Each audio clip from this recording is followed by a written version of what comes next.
नमस्कार, खबरें जारी न्यूज 24 पर मैं हूं आपके साथ मकसूद खान। सावन का महीना, कांवड़ यात्रा और क्यूआर कोड वाली सियासत। फिलहाल देश भर में इसी पर राजनीति गर्म है। सुप्रीम रोक के बावजूद दो राज्यों के मुखिया ने सख्त आदेश जारी किए। कांवड़ियों को किसी तरह की परेशानी ना हो, इसके कांवड़ रूट पर हर रेस्टोरेंट और ढाबे में क्यूआर कोड जरूरी बताया तो राजनीतिक माहौल गरमाना लाजमी था। लेकिन क्या सही में इसकी जरूरत है? होटल या ढाबा मालिक क्या सही में पहचान छिपा रहे हैं? ग्राउंड जीरो पर जाकर हमने सच्चाई जानने की कोशिश की है। यह खास रिपोर्ट देखिए।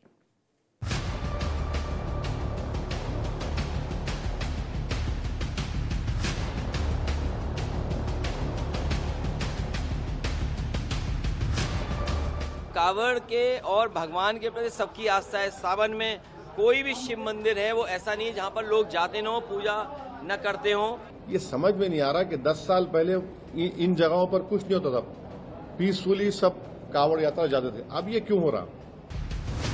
सपा मुखिया और एआईएमआईएम चीफ का ये बयान उस आदेश के बाद आया जिसे लेकर देश भर में सियासी माहौल गर्म है। सुप्रीम कोर्ट के अंतरिम रोक के बावजूद उत्तर प्रदेश के मुखिया योगी आदित्यनाथ और उत्तराखंड के सीएम पुष्कर सिंह धामी ने कांवड़ रोड पर सख्त नियम लागू किए। जो आदेश जारी किए गए उसमें 3 बातें बेहद अहम हैं। पहला, ढाबा रेस्टोरेंट वालों को बोर्ड पर पहचान लिखनी होगी। दूसरा, दुकानों पर लाइसेंस और पहचान पत्र लगाना होगा। तीसरा, कांवड़ यात्रा रूट पर खुले में मांस बिक्री नहीं होगी।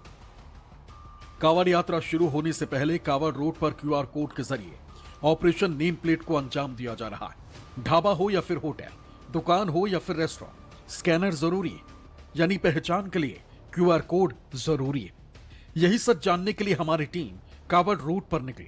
सबसे पहले हम जिस ढाबे पर पहुंचे उसका नाम है गुड लक पंजाबी ढाबा, लेकिन इसके ऑनर मोहम्मद इस्माइल है। यहां हमने करता धरता से बात करने की कोशिश की, लेकिन वो अपना मुंह फेरते नजर आए। कांवड़ यात्रा के दौरान होटल्स में जो नेम प्लेट है उसको लेकर जो विवाद छिड़ा हुआ है उसकी बात करना इसलिए भी जरूरी है क्योंकि इस वक्त मैं हरिद्वार में जिस जगह पर मौजूद हूँ, ये देखिए आप, ये ढाबे का नाम है गुड लक पंजाबी ढाबा। लेकिन इसके बारे में जो जानकारी मिल रही है कि इसके जो ऑनर हैं वो एक मुस्लिम हैं। और हालांकि यहाँ पर जब हमने इसके स्कैन किया इसके क्यूआर कोड को, उसको लेकर जो यहाँ पर होटल का नाम है वही आया। मैं आपको एक बार फिर से जो रियलिटी चेक पे हम निकले हैं एक बार फिर से मैं दिखा दूँ आपको कि हम यहाँ पर इस वक्त अगर स्कैन करते हैं इसको तो देखिए ये क्यूआर कोड है, इसको हमने स्कैन किया तो ये देखिए गुड लक पंजाबी यही लिखा आ रहा है, गुड लक पंजाबी।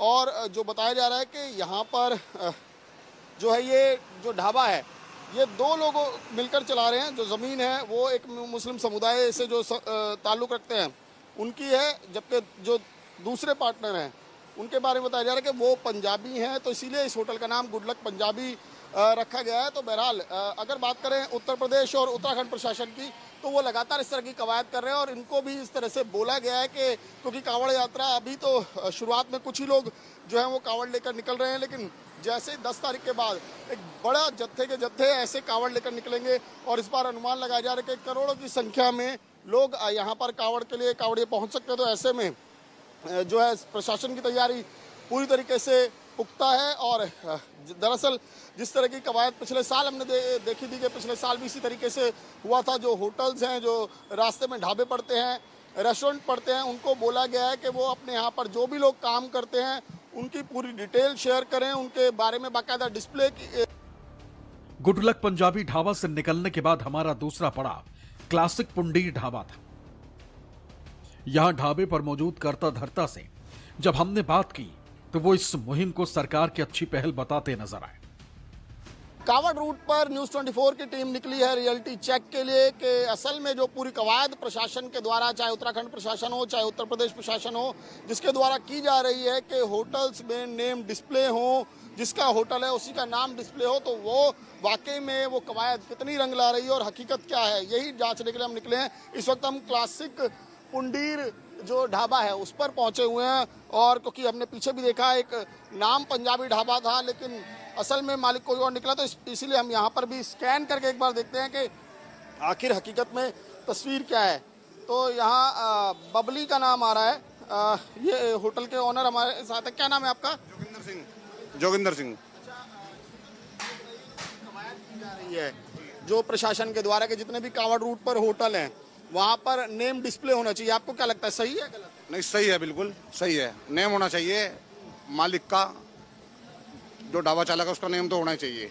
हाँ, ये जैसे हम रियलिटी चेक के लिए निकले हैं, ऐसे ही प्रशासन की तरफ से भी तमाम जगहों पर जाकर चेकिंग की जा रही है और बोला गया है, बाकायदा इनको भी बोला गया है कि अपने होटल में जो जो स्टाफ है उसकी भी डिटेल दें और साथ ही साथ होटल का नाम डिस्प्ले करें। और अब जो QR कोड को लेकर जो नई कवायद शुरू हुई है कि QR कोड इस तरह के लगाए जाएंगे होटल्स पे, जिसको स्कैन करते ही पूरे होटल की डिटेल, क्योंकि मालिक कौन है, पेपर्स किसके नाम है, प्रोप्राइटरशिप किसकी है, मैनेजर कौन है, ये तमाम तरह की डिटेल्स जो है वो सामने आ जाएंगी। और उसके साथ ही साथ उसमें एक सुविधा और है कि अगर किसी शख्स को जो भी यहाँ पर खाना खाने आया है या फिर बैठने आया है, उसको अगर किसी तरह की कोई दिक्कत होती है तो वो शिकायत अपनी दर्ज करा सके।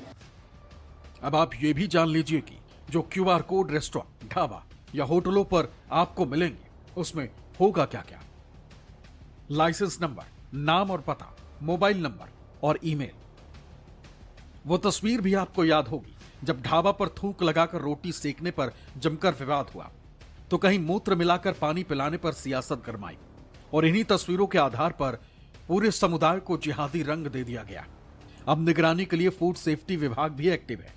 हापुड़ में कांवड़ यात्रा को देखते हुए फूड सेफ्टी कनेक्ट ऐप की शुरुआत हुई। इसके जरिए कांवड़िए खान पान से जुड़ी शिकायतें सीधे मोबाइल से दर्ज करा सकते हैं।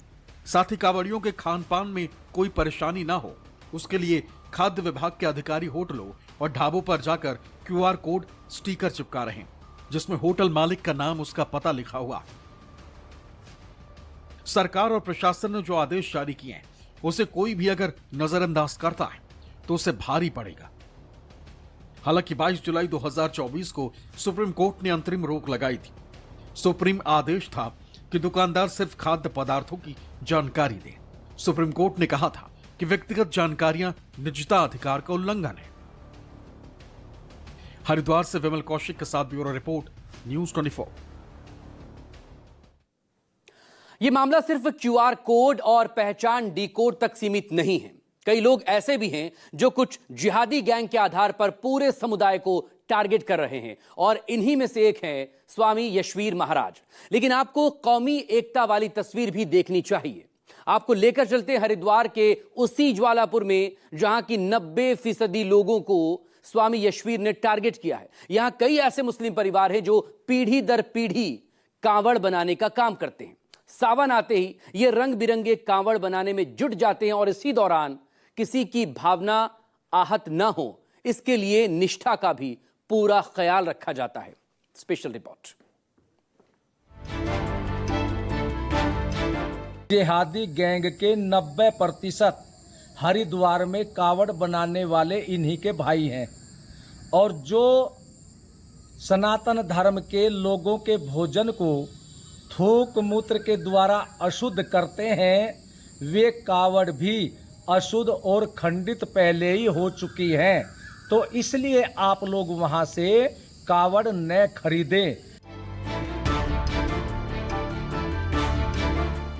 कावड़ बनाने का अपना ही सामान अपने घर से लेकर के जाए या एक डंडा ले जाए और प्लास्टिक की छोटी छोटी 2 कैन या 2 लोटे लेकर के जाए और हरिद्वार से पवित्र गंगा जल उन कनस्तरी या लोटों में लेकर के अपने डंडे में बांध करके और कावड़ की तरह लेकर के आए। उन लोगों से कि जिनके मजहब में मूर्ति पूजा करना, मूर्ति पूजा का सामान बेचना, मूर्ति पूजा का प्रसाद बेचना हराम है, तो फिर सनातन धर्म के ये मूर्ति पूजा का कावड़ का सामान बनाने का उनको किसने अधिकार दिया है, क्यों बनाते हैं? कावड़ विवाद को लेकर देश भर में पहले से ही सियासत गर्म है। पहचान से लेकर नेम प्लेट विवाद और QR कोड के बीच स्वामी यशवीर के इस बयान के बाद सियासी माहौल ने और रंग ले लिया। लेकिन सावन के मौसम में इसी सियासी गर्मी के बीच ये तस्वीर भी देखना जरूरी है, सच्चाई जानना भी जरूरी है। ये वो तस्वीर है जो हिंदू मुस्लिम एकता की मिसाल पेश कर रही है। शिव साधना और आस्था के नाम हर साल सावन शुरू होते ही राजनीति गर्मा जाती है, लेकिन हरिद्वार की ज्वालापुर की ये तस्वीरें बता रही हैं कि मन में आस्था जरूरी है, समुदाय कोई भी हो। यहाँ कई मुस्लिम परिवार हैं जो पिछले कई सालों से अपने हाथों कावड़ तैयार कर रहे हैं। इनका परिवार पीढ़ी दर पीढ़ी सावन का महीना शुरू होते ही कावड़ बनाने में जुट जाते हैं। ज्वालापुर में रहने वाले ये मोहम्मद राशिद हैं जो पिछले 10 साल से कावड़ बना रहे हैं। कावड़ यात्रा को लेकर नामों पर भले ही सियासत चल रही हो, लेकिन जो ये सियासत करते हैं या फिर जो नाम में धर्म ढूंढ रहे हैं, उन्हें तस्वीर जरूर देखनी चाहिए। ये तस्वीर है कावड़ बनते हुए हरिद्वार में इस वक्त, क्योंकि तमाम कारीगर जो हैं, जो सालों से जो पीढ़ी दर पीढ़ी कावड़ का निर्माण करते आए हैं, वो दरअसल मुस्लिम समुदाय से जुड़े हुए हैं। और हरिद्वार का जो इलाका है ज्वालापुर, वहाँ पर कावड़ बनाने का काम बड़े पैमाने पर होता है और ये काम करने वाले 90% अगर कहें कारीगर, वो मुस्लिम समुदाय से ही हैं। ये बात इसलिए भी हम कर रहे हैं क्योंकि लगातार पिछले कुछ दिनों से इस मामले को लेकर सियासत हो रही है कि कावड़ यात्री हजारों लाखों की संख्या में जो शिव भक्त कावड़ उठाएंगे, जल उठाएंगे, हरिद्वार से निकलेंगे, जो रास्ते में होटल पड़ते हैं, ढाबे पड़ते हैं, वहां पर नामों को लेकर इस वक्त जबरदस्त बहस छिड़ी हुई है कि वहां पर नेम प्लेट होनी चाहिए कि ये जो ढाबा है ये किसका है, हिंदू का है, मुस्लिम का है। इसको लेकर लगातार पक्ष विपक्ष आपस में राजनीति कर रहे हैं। स्वामी यशवीर महाराज ने अपने बयान में जिन 90% समुदाय पर निशाना साधा है, उनमें कई ऐसे हैं जो पिछले 25 से 30 साल से ये काम कर रहे हैं। दशकों से कावड़ बनाने का काम कर रहे मुस्लिम कारीगर बताते हैं कि कावड़ को बनाने में काफी समय लगता है, लेकिन उन्हें ये काम करके काफी खुशी मिलती है। पहले कावड़ का ढांचा तैयार होता है, उसके बाद कावड़ पर कपड़ा सिलकर लगाया जाता है। कपड़ा लगाने के बाद भी बहुत काम बाकी रहता है, जिसे वो यात्रा शुरू होने से 2 या 3 दिन पहले पूरा करते हैं। हरिद्वार में 90% कारीगर और कावड़ बनाने का काम करने वाले मुस्लिम समुदाय से हैं। एक तरफ लोग नाम और धर्म ढूंढ रहे हैं, दूसरी तरफ ये जो अपने आप में मिसाल किस तरीके से होती है, जो गंगा जमनी तहजीब का जिक्र किया जाता है इस देश में, उस गंगा जमनी तहजीब की सबसे सुंदर तस्वीर यही है कि हिंदुओं के बहुत बड़े त्योहार के लिए, ये कहें कि सावन के पूरी तैयारी जिस पर निर्भर करती है कावड़, वो कावड़ का निर्माण मुस्लिम समुदाय से जुड़े हुए लोग करते हैं।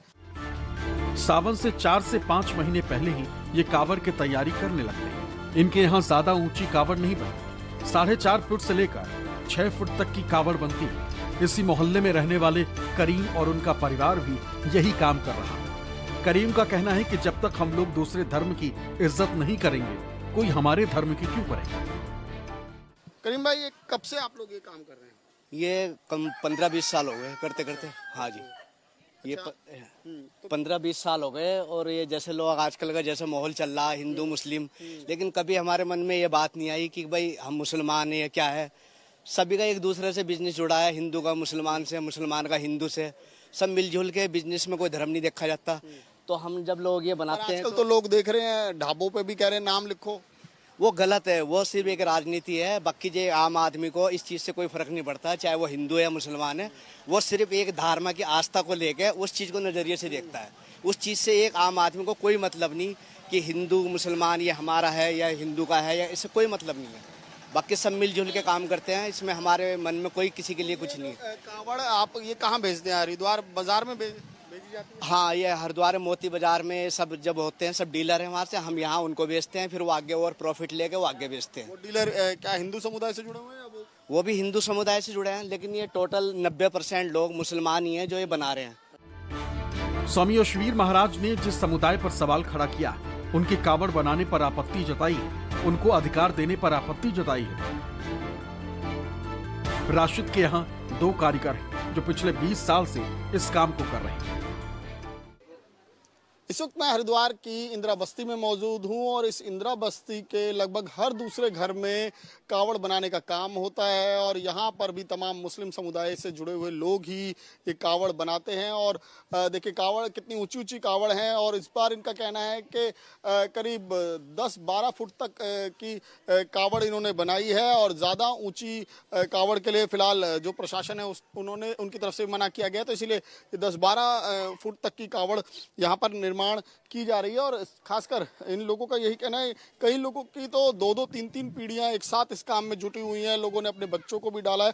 जैसे जैसे पिछले कुछ सालों की बात करें तो लगातार हरिद्वार में जो शिव भक्त हैं जो जल अर्पित करने के लिए लेने आते हैं यहाँ पर, तो उनकी भी संख्या बढ़ती जा रही है। करोड़ों में संख्या शिव भक्तों की पहुंच गई है। तो ऐसे में अब काम का भी बोझ इन लोगों पर भी है। एक कावड़ को बनाने में काफी मेहनत लगती है, तो इसलिए परिवार के तमाम लोग इस काम में जुटे हुए हैं। यहाँ से हम इंदिरा कॉलोनी पहुंचे, जहाँ हर दूसरा घर कावड़ बना रहा। कावड़ बनाने वाले मुस्लिम कारीगर बताते हैं कि पिछले कई दशकों से रंग बिरंगे कावड़ बना रहे हैं। इसकी वजह भगवान शंकर के प्रति उनकी आस्था है। कावड़ बनाने से उनके मन को सुकून मिलता है और यही वजह है कि महिलाएं और बच्चे भी यही काम कर रहे हैं।